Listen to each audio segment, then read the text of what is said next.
Anglicans, and I suspect they will continue to be Anglicans in the foreseeable future. Indeed, there's nothing in the Prison Act 1952 that requires the prison service of England and Wales to show neutrality or even-handedness towards other faith traditions. There's no legal requirement for that. It happens, and it's happened in quite a generous way, in a sense. When I look around the rest of Europe, British prisons have a lot of religion in them, more than you would expect. But that accommodation of diversity in the prisons of England and Wales is a concession. It's a concession granted by the Anglican authorities to the other faiths. They're allowed in up to a point to do what they want to do. And many Anglican chaplains have made it possible for people who are not Anglicans to practice their religion in prison. Don't misunderstand me, I'm not criticizing this. I'm just saying that the law puts them in this position. So it's a concession permitting non-Anglican groups to participate in chaplaincy without significantly changing the underlying structures of chaplaincy. There's no push to change the religion at the EU Prison Act 1952. So there you have 4 cases. In each national prison system that I've talked about, there is a very distinctive way of enacting religious freedom, putting it into practice in ways that seem to fit with the history and the religious complexion, the legal, the constitutional nature of each country. Some of the arrangements place a premium on the equal rights of inmates to practice religion in their own cells. Other countries provide basic opportunities for collective worship, like France. And equally, each national prison system gives rise to sets of problems, difficulties, sensitivities, grievances. So they are nationally distinctive.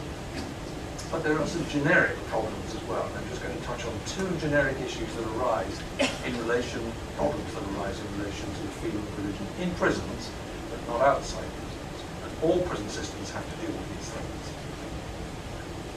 First, particularly in the closed prisons of England and Wales, it's possible that abuses of religion can thrive.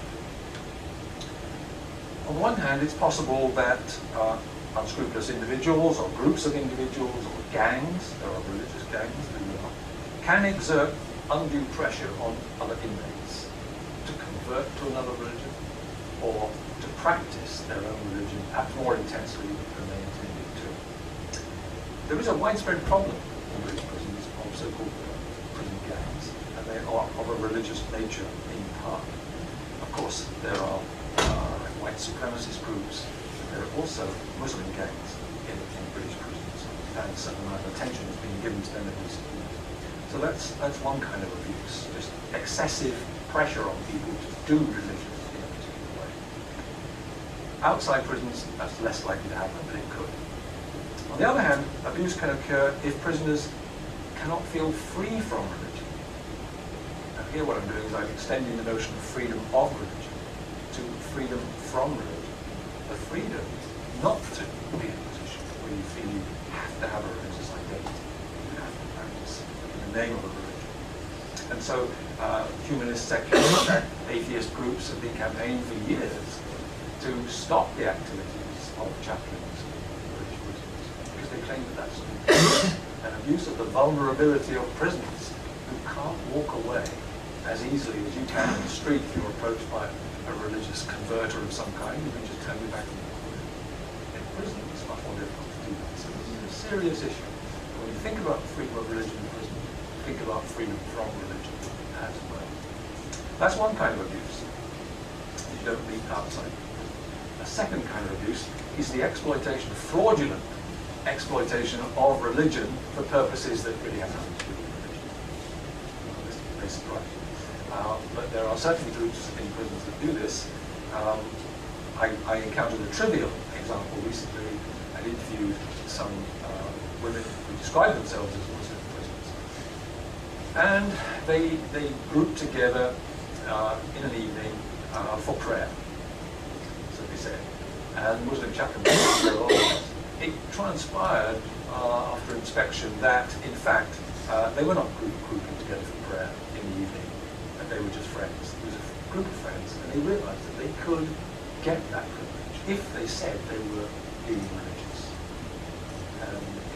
British prison, I think people are generally given the benefit of the doubt when it comes to religion, so they were given that permission, but they didn't actually use it for a religious purpose.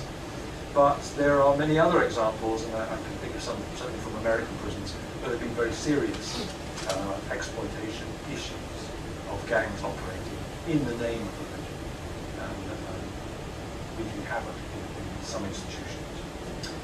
So those two kinds of abuse that you meet in prison but not outside have to be taken seriously by prison administrators, and that in part explains why there are so many restrictions on the freedom of religion in prisons. How can I pull this together? What can we conclude from all this? I started out by saying that I was trying to move towards a sociology of religious freedom by looking at all the negotiations, the interactions that go on. And I'm going to suggest that there are 4 indicators of religious freedom in the context of prisons. Regardless of the prison system, I think these 4 things need to be taken seriously. First of all, there are considerations about recognition. This is the most crucially important of the indicators of religious freedom in prison. Because if your religion is not recognized, then you will not be able to practice it in prison. And consequently, this is the gate. If the gate is closed against you, you can't go through it. So in a British prison, if you're a Scientologist or a Rastafarian or a member of the Nation of Islam, you will not be allowed to practice your religion. The gate is closed. And in France, there are other restrictions of a similar nature. I'm not sure about Canada, you can tell me that. And the United States, I know there are also restrictions. So recognition is the first point. Even though the Constitution may say that everybody has the right to freedom of religion, in prison, this comes first. You have to get recognition. Second, you have to have resources. As I mentioned, in the French prison, if there aren't enough chairs to sit on, if there isn't enough space, you can't have a collective worship. It just doesn't happen. You may also require religious artifacts. You may require sacred texts. You may require a particular diet. All those things are resources. If they're not supplied in our prisons and prisons, then very few of them have other ways of getting access to those things. Outside prison, of course, people can make their own arrangements, and there are groups and organizations that will help.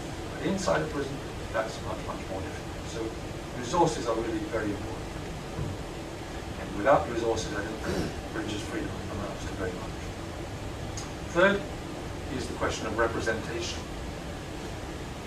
Outside of a prison, you have the freedom to go to whatever religious group you want to, or to know. Inside a prison, you can actually only go to the religious group of the, let's call it, denomination that you want to go to. And you have to be registered in most prison systems as a member of that group before you're allowed to go to its services. So there's likely to be only one Methodist chaplain part-time, probably. There's going to be one imam before the prison. There's going to be one Hindu priest, perhaps a Sikh priest, you never know. They're very unevenly distributed. But there's only one, and if you don't like that person, you haven't got an alternative. You can't go to the next town, you can't go to the next street to a different church in a prison. That's not available. So you have to stick with what you've got. And very often, that's not easy.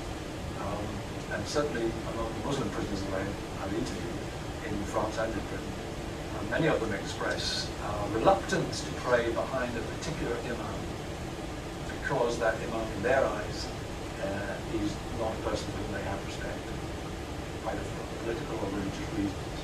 But they don't have an alternative, no one else, unless one of the prisoners comes forward and offers to do it on behalf of the imam. That's what happens in French prisons.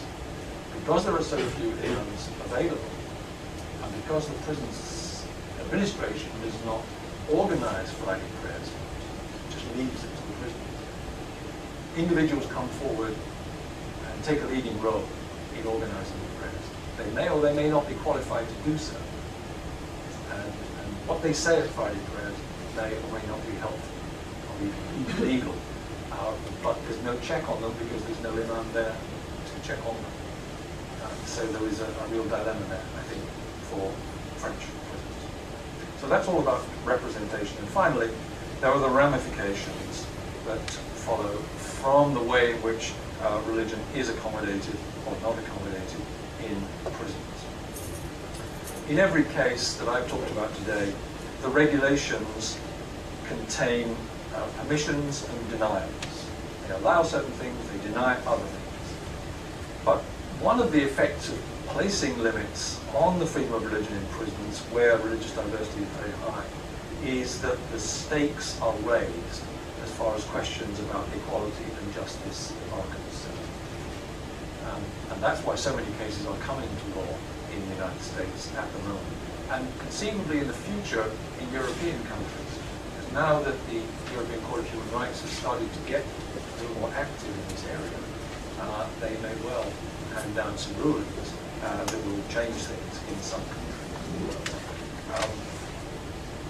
And in fact, the person with whom I'm doing the research currently, Benjamin Berger, we're working on Hindu, Muslim and Sikh chaplains, as I said. The research that we're doing is bringing to light the extent to which some of those chaplains feel unhappy or discontented with the freedom that they have to operate in prisons, and similarly on behalf of the inmates with whom they work. They do feel marginalized to some extent, and that's not uncommon among religious minorities in prisons. And even the atheists and the non-believers can feel marginalized in many prisons. Nancy Nussbaum, the American philosopher, who said that atheists and non-believers have also suffered badly from widespread abuses and disabilities, prejudices in everyday life, as well as in state institutions. Even they feel marginalized. So the question of equality becomes ever more complicated, I think, in legal systems of the kind that I've been in prison systems. The equality issue looms larger and larger, I think. So far, the European Court of Human Rights has tended to adopt a hands-off attitude when it comes to questions of religion in the member states. It leaves them a wide margin of appreciation. In other words, there are big areas of life in which the European Court of Human Rights does not deal, and religion is one of them. Many of the cases that come to the court have been rejected because they want to leave it to individual states to deal with in the way in which they customarily deal with issues of religion. They have dealt with some issues, particularly concerning Greece and Russia. But equality, I think, is going to be the sticking point for many of these cases. So what I'm trying to argue then is that within all these different prison systems, you have different practices, not just philosophies or laws relating to the freedom of religion, but different practices and different states of affairs. And that is the territory on which social scientists operate much more happily than they do in the territory of philosophy and law. So I hope that goes some way towards the sociology of religious freedom that I talked about at the beginning. Now, I'm going to fly back to Britain tomorrow, November the 5th. November the 5th is the day on which the British commemorate the Guy Fawkes plot. 406 years ago, a Catholic led a group of plotters to blow up the Houses of Parliament in 1685. The plot was infiltrated and by state agents, and Guy Fawkes and the other plotters were arrested before they actually blew up the Houses of Parliament.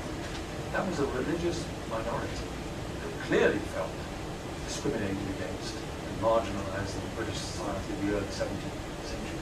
And in fact, Catholics remained a minority that was discriminated against until well into the 20th century, if not in legal terms in other ways. And so I think we need to take seriously the issue of religious minorities and their rights, because if we fail to take it seriously, we may have another gunpowder plot or something like that. And I'm not in favor of religiously motivated violence, but I do think that we have to take seriously the rights of religious minorities for fear that we might have another analogy to the gunpowder plot. I'll stop there, and I look forward to your questions.